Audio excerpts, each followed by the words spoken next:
I think scientists hold some responsibility for the current uncertainties in the public and citizens about what the truth is. The scientific method is always very cautious, and we say these are the advantages, this are the disadvantages, this is what it might mean, this is what it could be. And that's a very confusing and complicated message for a citizen to understand, who has very little time, who has to earn a living and look after their family. Really, they want, what is the answer? And we, I think, need to commit ourselves more, understanding that there are a lot of limits about our knowledge, but based on what we know right now, what is the truth? What should be the position? And I think that takes scientists out of their comfort zone, because we're used to always finishing by saying, but we need more studies to understand this better.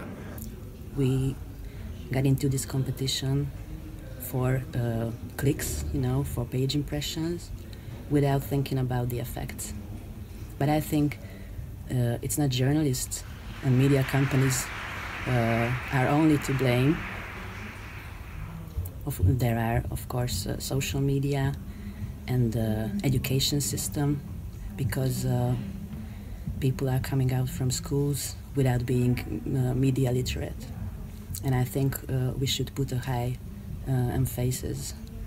strong emphasis on educating people to be able to understand written texts and to be able to select and notice if something is not right and that doesn't seem to be truth.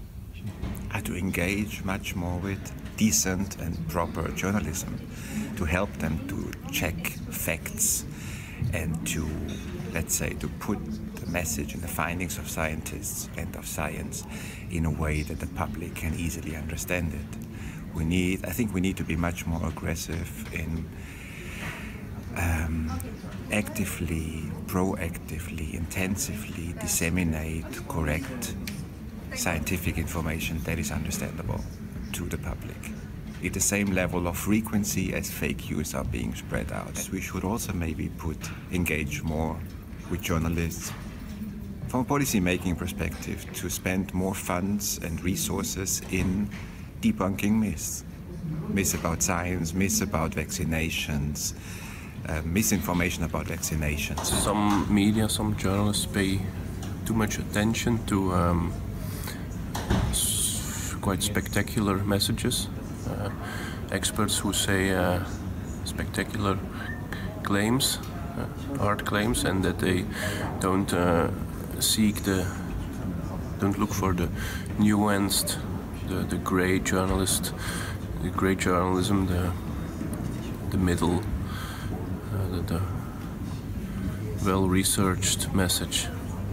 We should always take into account the complexity behind scientific stories.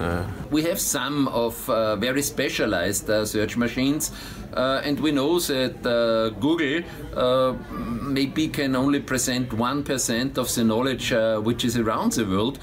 So how to fill the other 99%?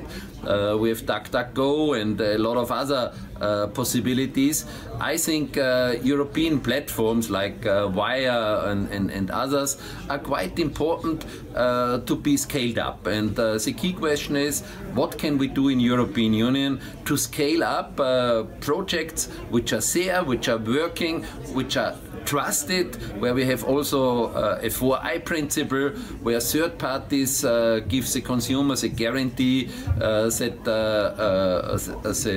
the content is really checked, it's peer reviewed, and that we can build up trust systems. And I think that's the strength of European Union, that we are proud of our privacy, and on the other hand that we want to be as transparent as possible.